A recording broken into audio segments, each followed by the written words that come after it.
अस्सलाम वालेकुम। आज की वीडियो है बच्चों के लिए, स्टूडेंट्स के लिए, कि जो मार्च 2024 में बोर्ड के एग्ज़ाम के लिए जाने वाले हैं और जिनको ये प्रॉब्लम है कि भाई तैयारी कैसे करें, तैयारी नहीं हो रही या एग्ज़ाम आ रही है और कुछ हुआ नहीं है हमसे, या ये होता है कि भाई कुछ हो नहीं रहा है, ख़ास करके उन बच्चों का जिनको पास तो होना होता है लेकिन पढ़ना नहीं होता।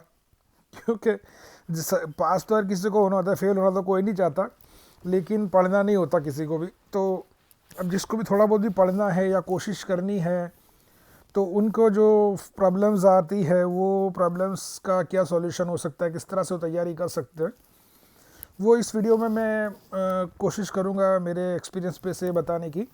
और अगर इसको तुम फॉलो करोगे तो इंशाल्लाह रिज़ल्ट में ज़बरदस्त फ़र्क आएगा।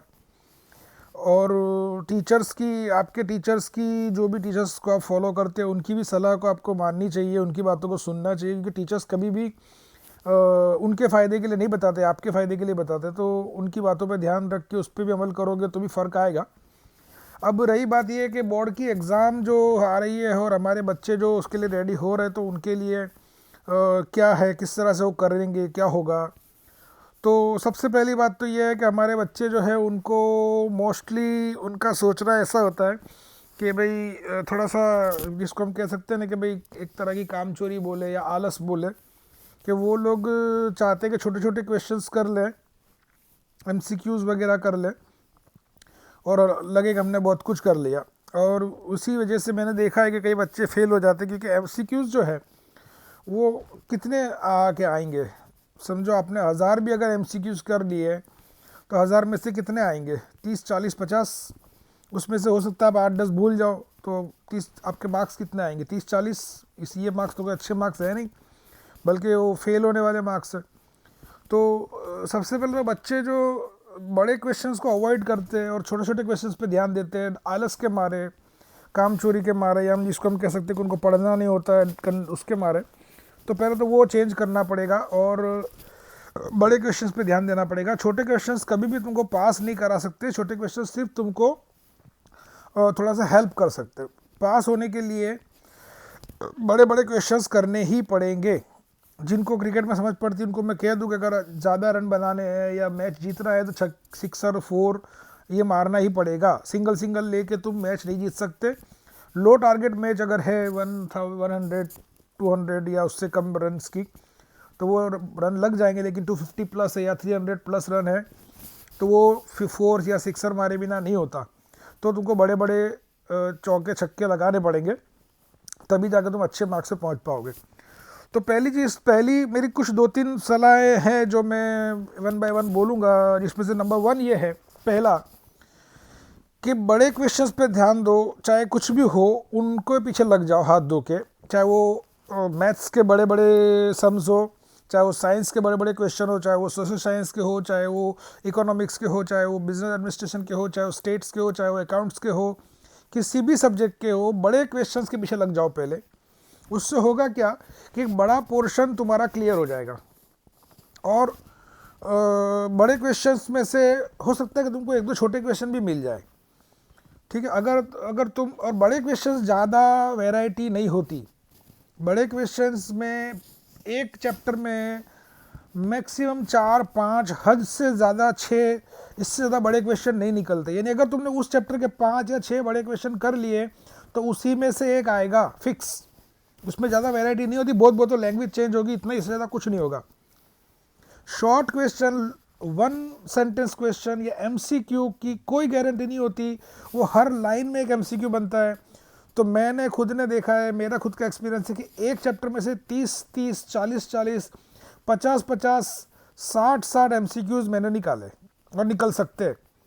और एक दो बार तो ऐसा भी हुआ है कि पेज नंबर दे दिया कि ये पेज नंबर पे से मैं क्वेश्चन कर रहा हूँ, फिर भी उसको आंसर नहीं मिला क्योंकि वो एमसीक्यू था।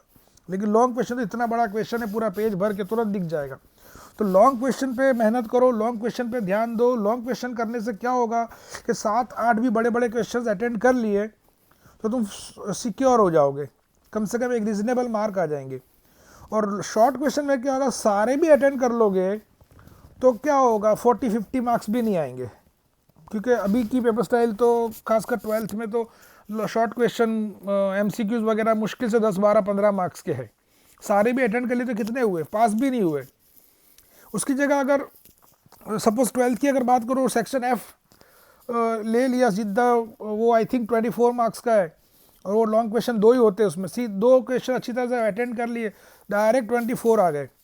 या अगर लॉन्ग क्वेश्चन तैयार करे तो 24 मार्क का तैयार हुआ, और या 15 मार्क का, वो भी गारंटी नहीं। तो पहला ध्यान लॉन्ग क्वेश्चन पे दो। लॉन्ग क्वेश्चन तुम्हारे को जल्दी से जो बॉर्डर है तुम्हारी 35 की या पासिंग की, वो क्रॉस करवाएंगे। लॉन्ग क्वेश्चन पे पहले ध्यान दो। लॉन्ग क्वेश्चन याद नहीं हो रहा है तो सबसे पहला काम ये करना है, सारी चीज़ों से कनेक्शन काटना है, इंस्टा से, फेसबुक से, फ़ोन से, बिना कनेक्शन काटे नहीं कर सकते, ध्यान रखना। यही एक रीज़न है जिसका आज बच्चे नहीं पढ़ रहे या आज उनको याद नहीं होता, क्योंकि उनका दिल ही उधर चिपका हुआ है, इधर दिल ही नहीं लग रहा है, घड़ी घड़ी व्हाट्सएप खोल के देख रहे हैं, इंस्टा खोल के देख रहे हैं। ऐसी कंडीशन में याद नहीं होता। सारी चीज़ें बंद कर दो, स्विच ऑफ कर दो, रख दो। एक बड़ा क्वेश्चन लो, उसको 4 बार, 5 बार, 6 बार, 7 बार, 8 बार ध्यान से पढ़ो, पूरा दिल दिमाग वहाँ लगा के। आधा दिमाग उधर व्हाट्सएप में, आधा दिमाग इंस्टा में, ना आधा इधर है उसमें, नहीं, पूरा दिमाग लगा के उसको ध्यान से पढ़ो। फिर जो याद रहा वो लिख लो, लिखो और देखो कि कितना मेरे को याद रह गया। तो आई थिंक तुम 50% या उससे भी ज़्यादा लिख लोगे। अब ये चेक करो कि क्या रह गया, क्या लिखना का था और रह गया, उसको आया तो अंडरलाइन कर लो या मार्क कर लो कि भाई ये चीज़ रह गई। फिर उसको तैयार करो। उसको तैयार करने के बाद फिर से 5-6 बार पढ़ लो और ख़ास उन चीज़ों पे ध्यान दो जो रह गई थी। फिर बुक बंद करके फिर से वो क्वेश्चन को लिख लो। अब वो लिखोगे तो हो सकता है पहले से ज़्यादा लिख लोगे, 75% या उससे भी ज़्यादा लिख लोगे, या हो सकता है पूरा भी लिख लो। इस तरह 2 या 3 बार करोगे तो क्वेश्चन याद हो जाएगा। आधा घंटा लेगा, 1 घंटा लेगा, 2 घंटा लेगा, लेकिन मार्क्स अच्छे और ज़्यादा मार्क्स कवर होंगे, और वो कंफर्म मार्क्स कवर होंगे। क्योंकि बड़े क्वेश्चन मैंने बोला इस तरह एक चैप्टर में इंपॉर्टेंट क्वेश्चन तो 1, 2 या 3 ही होते हैं। सारे बड़े क्वेश्चन कवर कर लो तो जाके 5 या 6 या 7 होते हैं। तो अगर वो 7 क्वेश्चन कर लिए, यानी तुम्हारे कम से कम मेरा मानना है अगर 10th है तो 5 या 8 मार्क्स, और 12th अगर है तो 10-12 और 8-12 मार्क्स कवर हो गए, या 11 मार्क्स।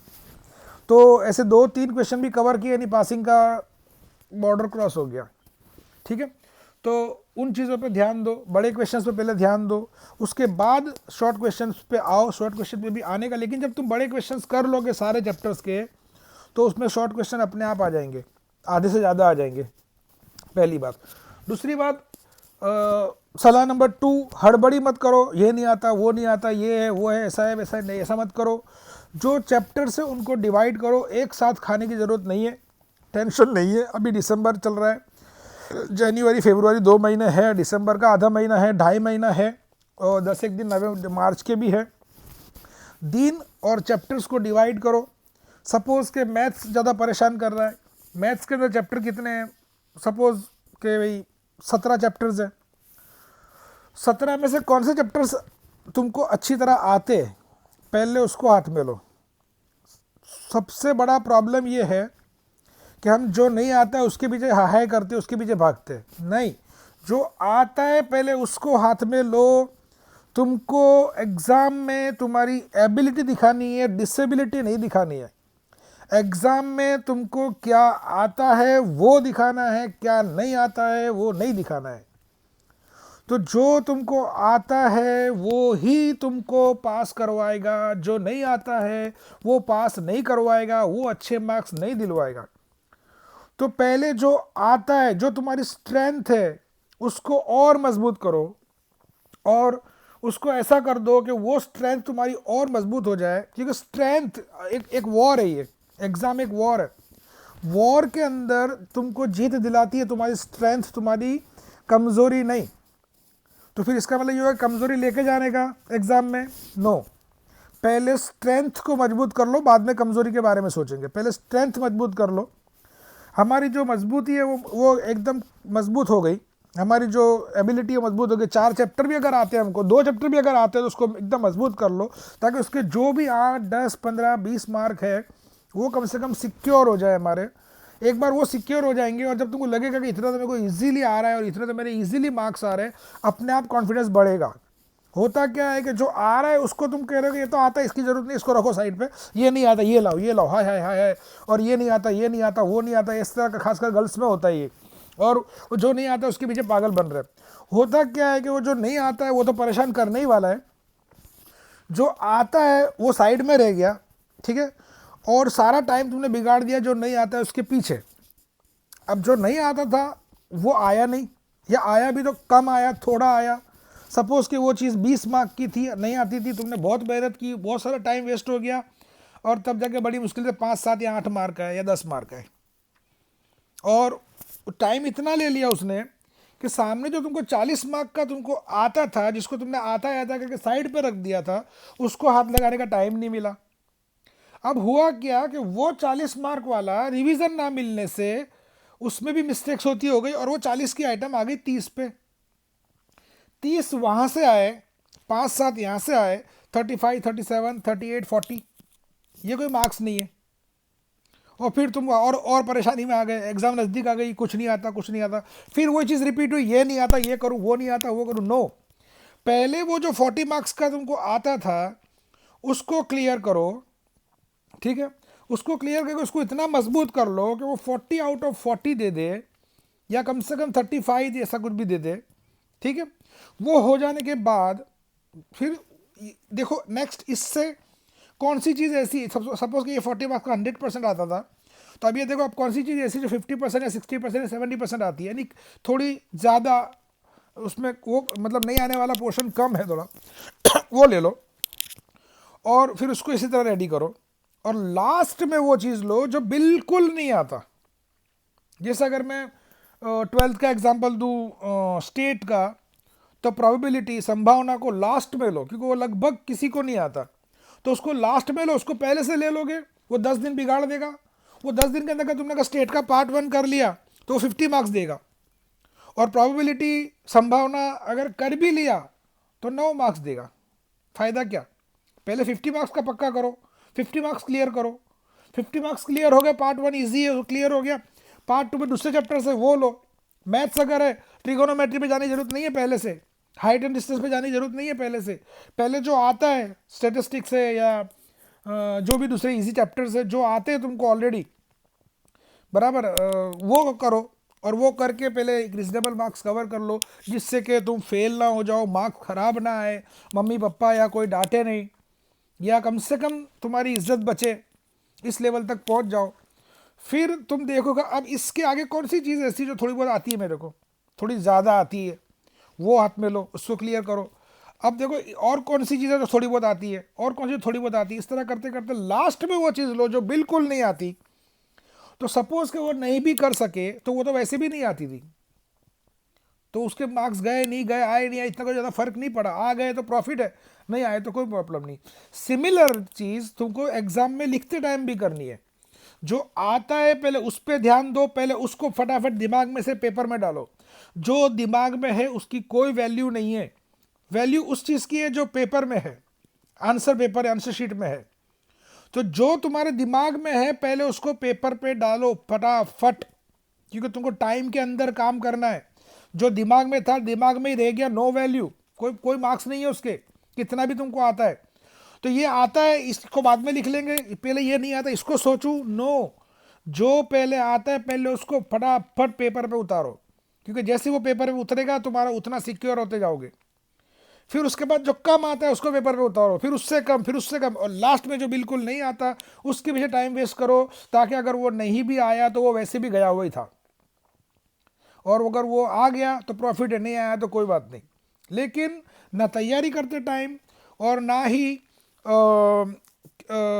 पेपर लिखते टाइम जो नहीं आता है उसके ऊपर पहले कूदने की ज़रूरत नहीं है। जो आता है उस पर ध्यान दो, अपनी ताकत पे ध्यान दो, अपनी कमज़ोरी पे बाद में ध्यान देंगे, क्योंकि कमज़ोरी तो कमज़ोरी ही है, वो परेशान ही करेगी, वो हमारी नाकामयाबी का ही को रीज़न बन सकती है।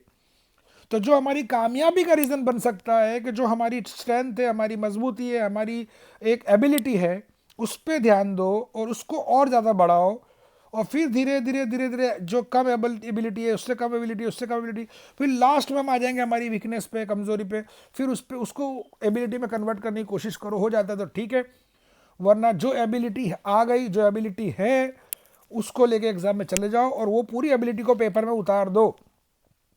दिमाग में रख के कोई फायदा नहीं है, मैं इसको बाद में लिखूंगा या बाद में लिखूंगी, पहले मैं ये देख लूँ, ये हार्ड है, ये नया है, पता नहीं क्या है, मैंने कभी देखा नहीं, तो उसके पीछे टाइम वेस्ट करने की ज़रूरत नहीं है, क्योंकि वो नया है, नहीं देखा है, तो वो 90% तो वो सॉल्व होने वाला नहीं है।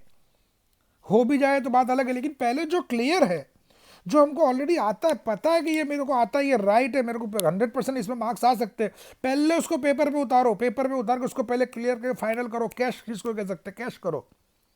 जो चीज़ कैश का दे रही है फटाफट उसको बेच के फटाफट कैश लेना अच्छा है, कि इसको अभी रखो, इसको बाद में बेचेंगे, दो जो जो नहीं बिकता है वो बेचो। नो, पहले जो बिक रहा है उसको बेच के फटाफट पैसा ले लो। सेम इधर, ठीक है। वीडियो थोड़ी लंबी हो रही है, तो नेक्स्ट पॉइंट जो मैं नेक्स्ट वीडियो में डिस्कस करूंगा इंशाल्लाह, ठीक है। अस्सलाम वालेकुम, जज़ाकल्लाह खैर, अस्सलाम वालेकुम।